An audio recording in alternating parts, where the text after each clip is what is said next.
Hello दोस्तों, welcome to our channel. तो एक बहुत अच्छी चीज़ मैं जो क्लियर करने जा रहा हूँ यहाँ पे, बहुत सारे स्टूडेंट्स को डर लग रहा है कि भैया कहीं ऐसा ना हो कि अभी तो हमारे 6 ही टारगेट हुए हैं और पेपर की डेट आ जाए। मैं आप लोगों को बता दूं, अगर पेपर की डेट आ भी गई तो आप लोगों को घबराने की ज़रूरत नहीं है। दूसरी चीज़ ये कि टारगेट 60 नहीं चलेंगे। अगर हम एक हफ्ते में 3 या 4 टारगेट कंप्लीट करते हैं तो आप ये मान के चलिए हमें 60 डेज तक चलना है, ना कि 60 टारगेट करने। 60 टारगेट को तो 4 महीना लग जाएगा। आपका सिलेबस 25 से 30 टारगेट के अंदर सब निपट जाएगा। तो बिल्कुल भी आप उस चीज की टेंशन मत लीजिए कि आप हमारे तो 6 टारगेट हुए। आप ये देखिए कि आपने कितना कंटेंट कवर कर लिया है, उसके हिसाब से लेके चलिए। अगर आपने 6 टारगेट में 4 मैथ्स के चैप्टर कंप्लीट कर लिए हैं तो आप खुद सोचिए कि आगे कितने टाइम में आप कितनी चीजें कवर कर लेंगे। तो बस उसी के हिसाब से चलना है। मान लीजिए मैथ्स के 25 चैप्टर हैं तो वो कितने दिन में कंप्लीट हो जाएंगे वो आप खुद सोच के चलिए। तो इस तरीके से टारगेट चलेंगे, ना कि ये सोच रहे हो कि टारगेट 60 चलेंगे। 60 टारगेट नहीं, 60 डेज पूरे प्रोग्राम को इंक्लूड किया जाता है। समझ आ रही है ना?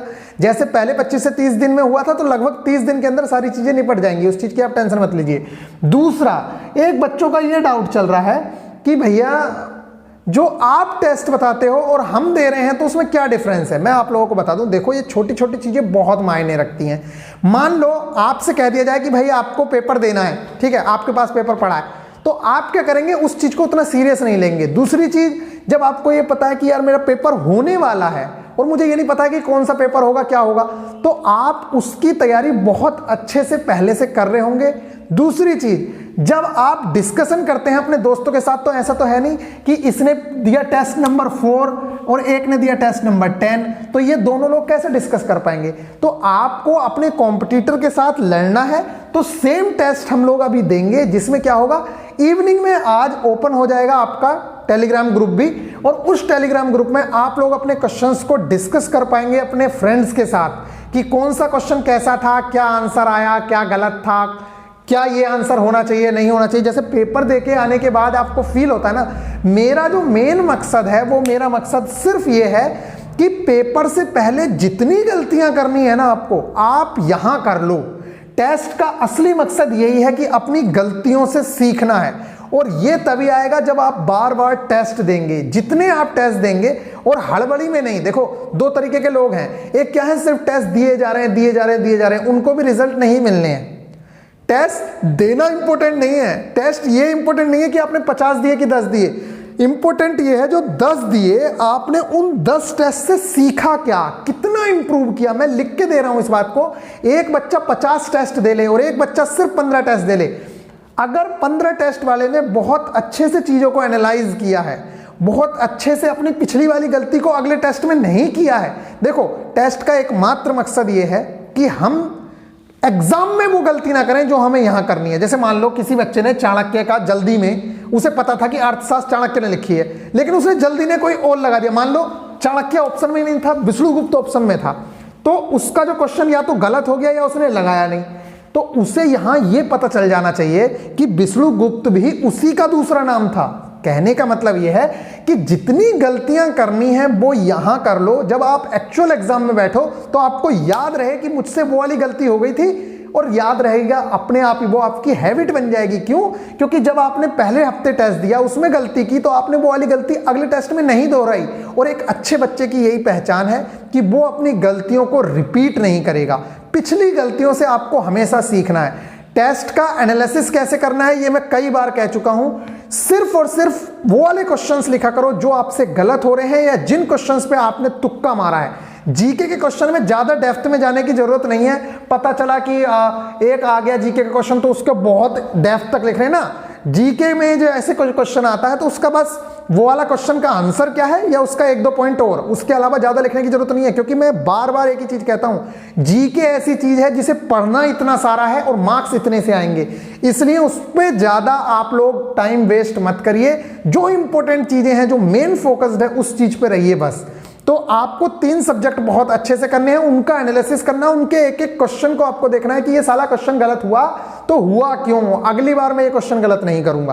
उन चीजों को आपको क्लियर करना है। तो गाइज, मेरा तो मानना यही रहेगा, प्लीज जितनी गलतियां करनी है वो टेस्टों में करिए, एग्जाम में नहीं। अब एक खुद सोचो, एक बच्चा है, अगर, अच्छा एक बात बताओ, चलो एग्जाम्पल रेलवे का ही ले लेते हैं। अगर डायरेक्ट किसी को लोको पायलट बना दिया जाए, उसे असिस्टेंट नहीं बनाया जाए, ठीक है, डायरेक्ट लोको पायलट बना दिया, ठीक है, तो आप खुद सोचो कि अगर कोई प्रॉब्लम आ गई तो वो कैसे फेस करेगा, उसे नहीं कर पाएगा ना। क्यों? क्योंकि उसे डायरेक्ट वहां बैठाया गया है। अब जो बच्चा डायरेक्ट पेपर में बैठेगा और एक बच्चा जो टेस्ट देके बैठेगा, तो ये जो टेस्ट देके बैठने वाला बच्चा है ना, ये ALP है। कहने का मतलब यह है जो को पायलट है, इसने 5 साल 7 साल जॉब की है as a assistant loco pilot या को पायलट। तो इसने अपने जो मेन लोको पायलट हैं उनके साथ चीजों को सीखा है कि मान लो कहीं जा रहे थे तो कोई ट्रेन खराब हो गई तो उस टाइम पे कैसे रिएक्ट करना था, क्या क्या। तो 5 से 7 साल में उसने सारी चीजें सीख ली हैं। अब जब वो मेन खुद बैठेगा तो गलतियों की संभावना कम होगी। ऐसा नहीं है कि गलती नहीं होगी, लेकिन कम होगी, क्योंकि उसने 5-6 साल में जितना सीखा है वो उस चीज को अप्लाई कर पाएगा वहां। और ठीक इसी तरीके से आपका है, अगर आप टेस्ट ना देके डायरेक्ट एग्जाम में बैठ गए तब आप लोगों के सामने प्रॉब्लम होंगी। क्यों? क्योंकि आपने पहले प्रॉब्लम्स को फेस नहीं किया है, तो आप उन्हें सोल्व नहीं कर पाओगे। लेकिन जो बच्चा पहले टेस्ट देके जाएगा तो उसने मतलब प्रॉब्लम्स का फेस किया है, मतलब उसने प्रॉब्लम्स को देखा है कि प्रॉब्लम्स क्या हैं, कौन सी प्रॉब्लम आएगी तो कैसे सॉल्यूशन होगा उसका, कैसे करेंगे। तो ये टेस्ट देने का मकसद है, बस इतना समझ लो आप लोग। तो यहां एक्सपीरियंस लो। जिन लोगों के पास टेस्ट सीरीज वगैरह नहीं है, आप लोग टेस्ट सीरीज जरूर से जरूर परचेज करो, क्योंकि आप 0.1 से 0.2 मार्क्स से रह जाते हो, फिर बहुत ज्यादा दुख होता है। और गाइज इस टाइम पे कंपटीशन इतना बढ़ गया है, इतना बढ़ गया है, आप मजाक मत समझिए। देखो पढ़ने वाले के लिए तो कुछ भी नहीं है, बड़ी आसानी से सिलेक्शन ले लेगा। लेकिन जो बच्चे ये सोच रहे हैं ना कि मेरे 70 नंबर आ गए, 65 नंबर आ गए, मेरा तो सिलेक्शन कोई रोक ही नहीं सकता, वो अब आप भूल जाओ, क्योंकि बहुत सारे स्टूडेंट्स हैं जो इस कैटेगरी में अब आ चुके हैं। जितना जल्दी एग्जाम हो जाता उतना कम था, लेकिन अब आप लोगों को पता है जिसे जिस टाइम पे गाइडेंस मिल जा रही है वो उसी टाइम से लग जा रहा है। तो प्लीज आप लोग इस चीज का ध्यान रखिए और बहुत अच्छे से आप लोगों को सिलेक्शंस लेने हैं। टेस्ट देने का असली मकसद यही है कि मैंने जो पिछले टेस्ट में गलती की है वो अगले टेस्ट में नहीं होगी। बस मान लो पिछली बार मुझसे कैलेंडर का कोई क्वेश्चन गलत हुआ था, तो उस टाइप का अगर क्वेश्चन अगले टेस्ट में आ गया तो मुझे गलत नहीं करना। ये एनालिसिस का मतलब होता है, ठीक है। आज कौन कौन से टेस्ट देने हैं तो मैं आप लोगों को बता दूं। फुल टेस्ट नंबर 13 ये देना है आप लोगों को, फुल टेस्ट। अब मैं आप लोगों से कह रहा हूं 2022 वाले जितने भी टेस्ट है ना, उनमें देने में आप जल्दबाजी मत करिए। उन टेस्टों को आप हमारे साथ ही दीजिए। क्यों? क्योंकि आपको एनालिसिस का टाइम मिलेगा, एक पूरा दिन, कल का जो सोमवार का दिन है आपको मिलेगा टाइम। अदरवाइज आप क्या करेंगे, बीच में दे देंगे, फिर उसका सही से एनालिसिस नहीं करेंगे, डिस्कशन नहीं होगा, तो उसके क्वेश्चंस आपको याद नहीं रहेंगे। जबकि हमारे लिए ये जो टेस्ट हैं जो 2022 वाले हैं वो हमारे लिए मोस्ट इंपॉर्टेंट है। अगर ये सिर्फ 20 टेस्ट दे लो आप जो लेटेस्ट वाले हैं और उनका एनालिसिस करके कुछ सीख लो, और प्रीवियस ईयर दे लो 20-25, तो बहुत है। आप लोग ज्यादा मत करिए। इसीलिए मैं हर हफ्ते अगर 2 टेस्ट भी देते हैं तो बहुत है, क्योंकि हम ऑफलाइन टेस्ट लगा तो रहे हैं 1-2, बात खत्म हुई, ठीक है। और आप लोगों को पता भी नहीं है कि आप लोग किस तरह से टारगेट्स के थ्रू ALP के लिए पूरी तरीके से तैयार हो गए। और मैं बता रहा हूं, हमारे बच्चे को उठा के ALP CBT1 का पेपर करा लेना, बड़ी आसानी से निकाल लेगा। समझ आ रही है? तुम्हें पता भी नहीं चल रहा है कि तुम CGL के भी क्वेश्चंस लगाते हो। मैं आप लोगों को CGL के क्वेश्चंस, ALP के क्वेश्चंस, JEE के क्वेश्चंस सब दे देता हूं, और आप लोग कर रहे हो, मतलब आप निकाल पाओगे। प्रीवियस ईयर 44 नंबर का देना है जो 4 दिसंबर को हुआ है, यहां पे आ रहा होगा, आप लोगों को दिख जाएगा। अगर किसी के पास टेस्ट सीरीज नहीं है तो GSP 10 यूज करके आप लोग टेस्ट सीरीज परचेज कर सकते हो, और टेस्ट तो देना ही है। अभी से अगर आपने हार मान ली, देखो एक बंदा है अगर वो धीरे धीरे भी चलेगा ना तब भी वो मंजिल तक पहुंच जाएगा। और कुछ लड़के हैं जो बरसाती मेंढक हैं, जो एक बार तो चलते हैं बहुत अच्छे से, फिर बीच में रुक जाते हैं। तो आपको पता है रिजल्ट का क्या होगा फिर, ठीक है। टेस्ट देते टाइम बिल्कुल भी घबराना नहीं है। कुछ बच्चे ये कह रहे हैं कि भैया मैं टेस्ट दूं कि ना दूं, मेरे तो बहुत कम नंबर आ रहे हैं। ये तो वही वाली बात हो गई कि भैया मैं असिस्टेंट बनूं ना, मतलब आपको को पायलट बनना ही नहीं है, डायरेक्ट आप लोको पायलट बनना चाह रहे हो फिर, या मतलब डायरेक्ट आप पायलट बनना चाह रहे हो। भाई पहले तो उसको भी कुछ नहीं आता ना, तो आपको नीचे से ही उठना है, धीरे धीरे गलतियां करके सुधारना है। भाई इस टेस्ट में अगर आपके 35 नंबर आए, 40 नंबर आए, तो आपका टारगेट होना चाहिए कि मुझे अगले टेस्ट में मार्क्स 50 तक पहुंचाने हैं किसी भी तरीके से। जो मैंने यहां गलतियां की हैं उन्हें आगे नहीं करूंगा। धीरे धीरे सब गलतियां, भाई मान लो मेरे बार बार पाइप एंड सिस्टम से गलती हो रही थी, आपने pipe and system chapter he complete कर लिया साला इस हफ्ते, तो अगले हफ्ते कैसे गलत हो जाएगा? उसका क्वेश्चन आपको मिल गया ना, फिर वो वाला नंबर श्योर कर लिया ना आपने।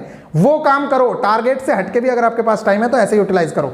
चलिए फिर टेस्ट इवनिंग में ही क्यों देते हैं ये मैंने आप लोगों को बता दिया, माहौल बनाने के लिए।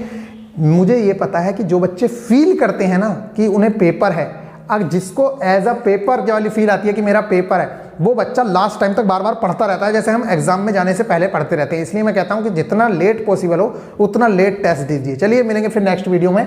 आप लोग अपना ख्याल रखिएगा और टारगेट की वीडियो का इंतजार कीजिए, आगे टारगेट आ जाएंगे। और ढीले मत पढ़ो, अगर अभी से आप ढीले पड़ गए तो फिर आप लोग देख लेना कि आगे क्या होने वाला है। ठीक है, बाकी आप लोग मुझसे कहोगे तो भाई मैं भी इतना ज्यादा फ्री नहीं हूं, खत्म कर देंगे। अगर आपका एक्साइटमेंट खत्म तो फिर मेरा कुछ नहीं होना है, ये देख लीजिए आप लोग। मिलेंगे फिर नेक्स्ट वीडियो में, तब तक के लिए बाय, टेक केयर, ख्याल रखिएगा।